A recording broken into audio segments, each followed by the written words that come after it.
Hello friends, and welcome back to my crafty space. My name is Crystal, and in today's video I am going to be working on my story number 19 inside of my December daily album for 2020. So for this particular spread, I have a couple of pieces that I have prepared ahead of time. I am going to be using this craft pocket to put in my journaling and some of my photos for today's story.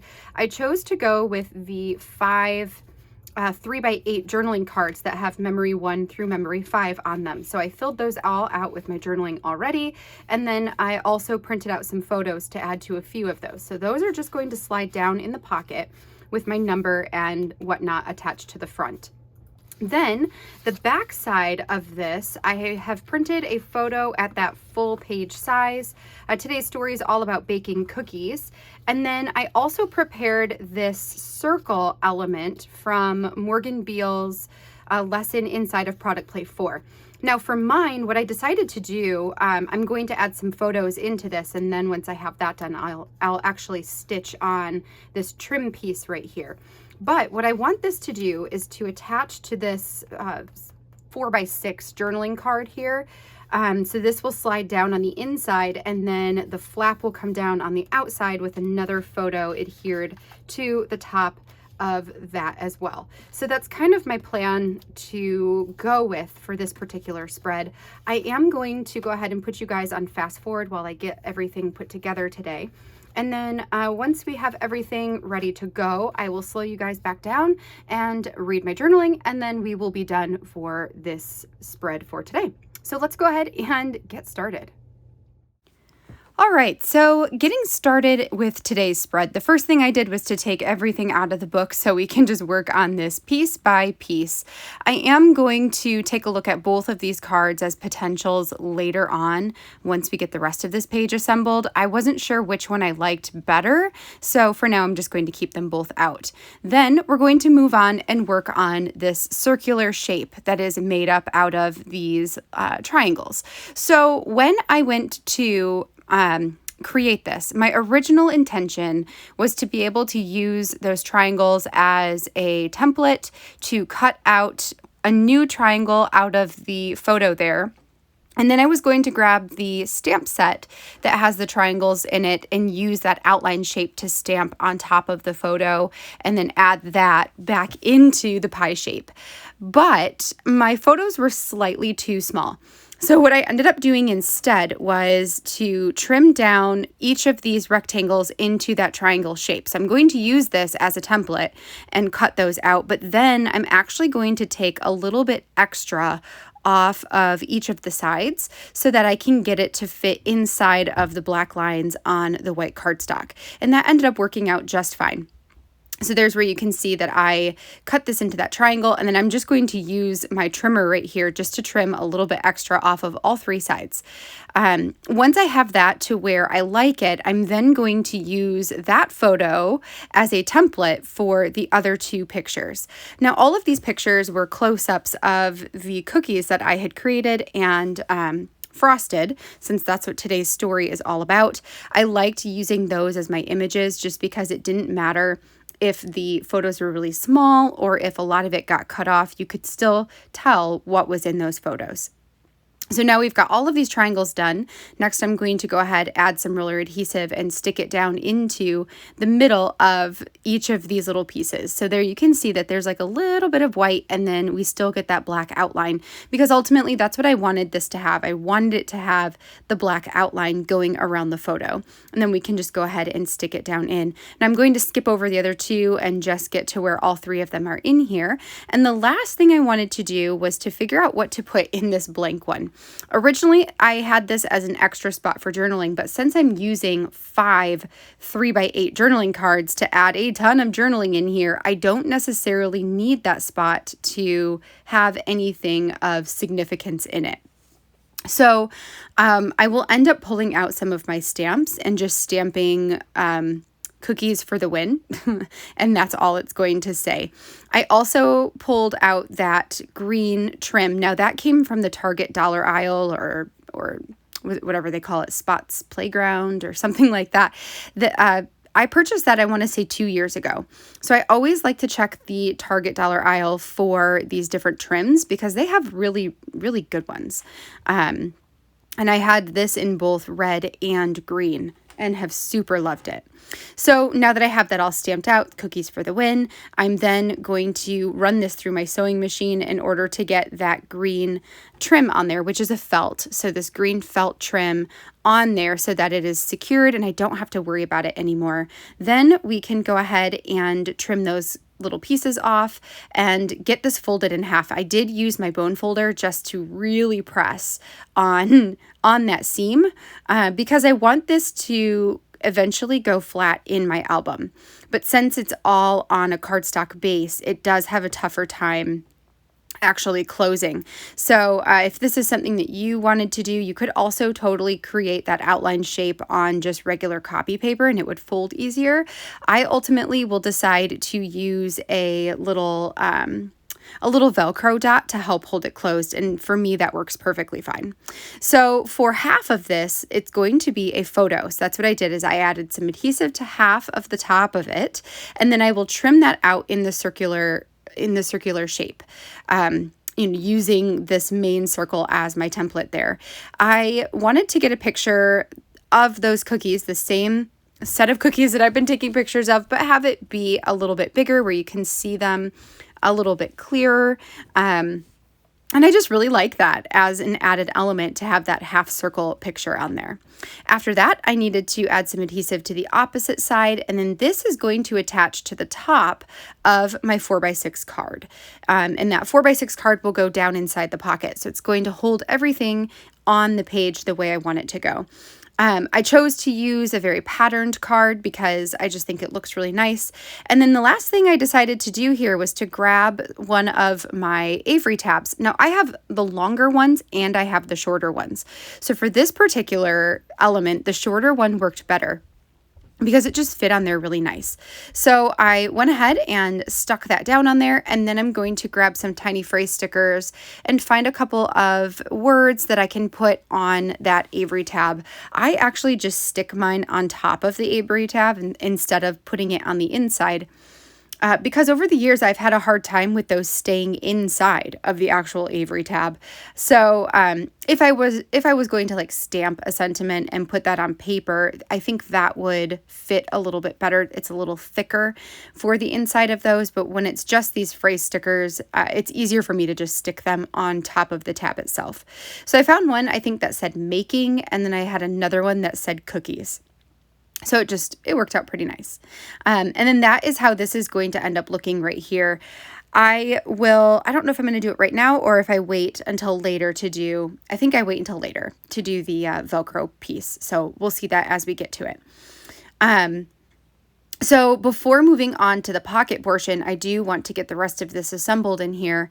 This is where you can see how it's going to work. It does slightly come up when I'm folding it down. So when I do the next spread, I'm actually going to adhere a little strip of patterned paper to the bottom of that red and white stripe so that it goes all the way to the bottom and you don't see the card behind it. But that is not going to be in this video. You will see that in tomorrow's process video. From here, I needed to decide on my card. Honestly, these were both really great options. I really like that Quiet and Cozy, the green, and I also really like the white with the gray tree, and I'm having such a hard time choosing between the two that I keep setting it to the side, like I'll decide this later. So I'm going to decide it later, and I will move on to this pocket. For the pocket, I have a wreath form here. I believe that was from the Oh What Fun collection from Pink Fresh Studio this year. If not, then it was probably from a kit from last year, and honestly, I have no idea where it could have come from if it was. And then I also have this green acetate or transparency number 19 that I just love. Those, I believe, were an add-on that was from one of the story kits from Allie Edwards a while back. It might have been from the list kit, but I absolutely love that the green matches with the green.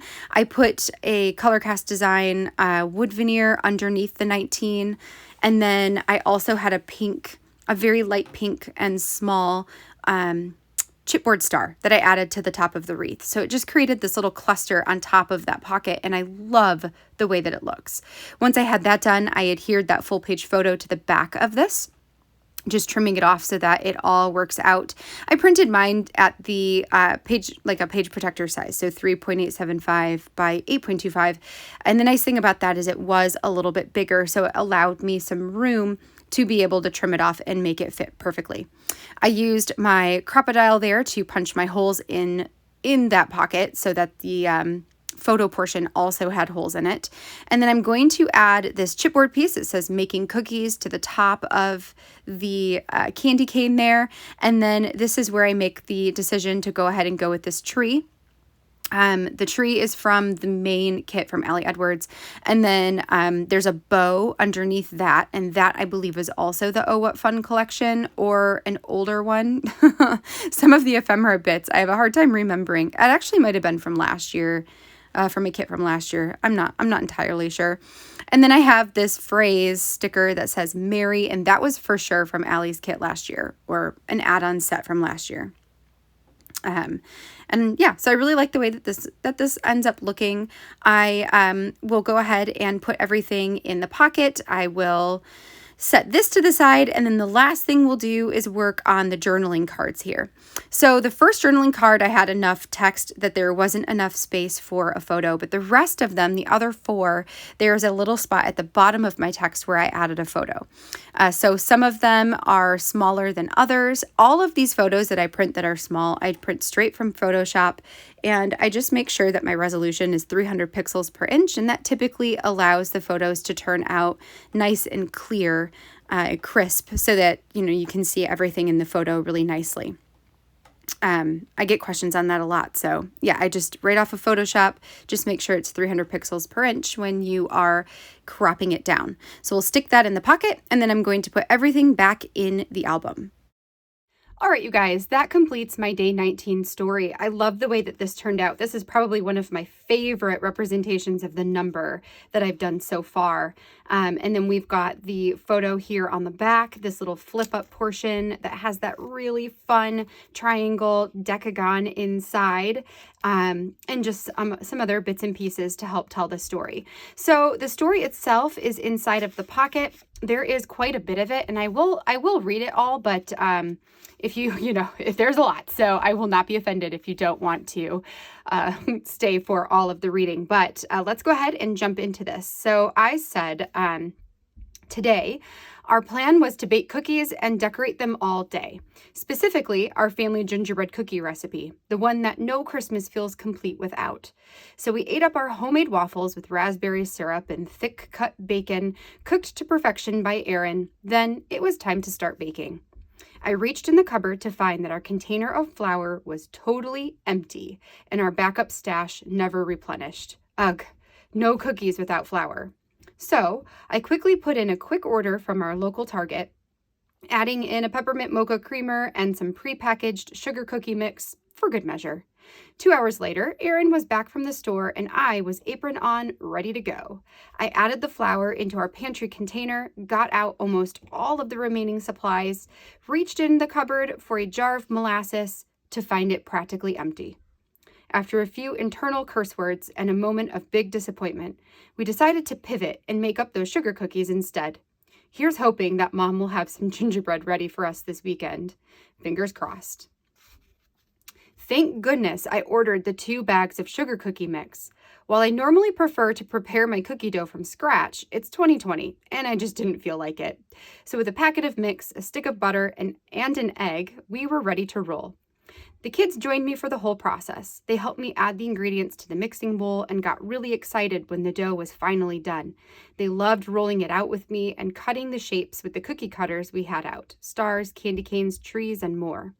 I think their favorite part of all was eating the actual dough. Kids after my own heart. I was certain that their dinner was going to be totally ruined for the amount of dough they snuck when I wasn't looking. Who can blame them?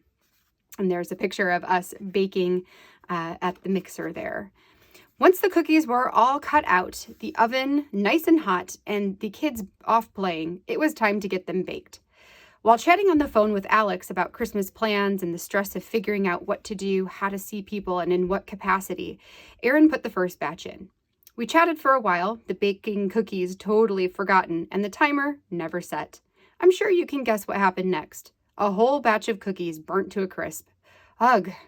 I was determined not to let this day get the better of me, so I pulled out the second ball of cookie dough from the fridge, and with some quick rolling and cutting, the baking pans were once again filled with those delicious cookie dough shapes. I popped them in the oven, actually set a timer, and made a successful batch of cookies, a home run for me. And there's the dough with the cookie cutters in it. While the cookies cooled, Erin and I decided to take the kids to a drive-through light show at Crossroads Village. We had been wanting to do something like this with them and figured this was our shot. After grabbing some Taco Bell for dinner, we arrived at the park. We were flabbergasted to see the line waiting to go in. It stretched for miles. Somehow, we ended up on a different road entrance, so our wait wasn't that terrible. I couldn't even believe our luck and felt a teensy bit guilty that we didn't have to wait in the likely hours-long line. The show itself was really nice. The kids loved it, and we got to see Santa on the Polar Express. As we left the show and headed home, Izzy proudly said, "Mommy, Daddy." That was the first time I talked to Santa and didn't feel shy. I said, "Merry Christmas, Santa." I smiled so big at that and said I was very proud of her for being so brave. That girl is awesome. It was the kids' bedtime as soon as we got home. I was on bedtime duty since Erin had a planned game night with the guys. After tucking the kids in and struggling to finally get Jonah to sleep, it was back to the kitchen for me. Haley and I had made plans to FaceTime that night, so I called her up and frosted cookies while we chatted. After an hour, I heard little footsteps behind me. Jonah was up and in the kitchen. I put down the frosting and put him back in his bed. For the next hour, Haley and I giggled over Jonah's inability to go to bed. He asked to brush his teeth again, begged for a hug from Daddy, and ultimately had to have his door shut, that boy. I ended up talking to Haley until after 1 a.m. It was so nice to catch up and talk about the holidays ahead. I ended up waiting to do my December daily project. It was just way too late, but totally worth it. I'll take late night chats with my sister any day. So that's my story. So it's definitely a little bit longer of a story. And that was my intention with this in the beginning, because I had all 5 of these in here. So I knew that this was going to be a little bit longer, that I wanted to go into more details. And I love that it almost captured like a day in the life for us by going through all those 5 little stories that led up to, you know, a pretty big picture of what our day looked like yesterday. So that is my story. That is all of the photos and all the things to go with it. I had a really fun time with this, and I absolutely love this circle bit from Morgan's class. I think it is just the coolest. So I hope that you guys have felt inspired to tell some of your stories, maybe to tell a kind of day in the life type of story for your album as well. I think it just gives a really fun picture of life right now. And yes, I think that's about it. So if you enjoyed this video, I would love a thumbs up down below. And don't forget to hit that subscribe button so you can see all of my future videos coming your way. I am filming my next video right after this one, so that will be available to watch tomorrow morning. I'm sorry, this one's a little bit later in the day for you guys. But I will see you guys then. Until then, I hope you guys have a great rest of your day. I'll catch you all in the next video. Bye now.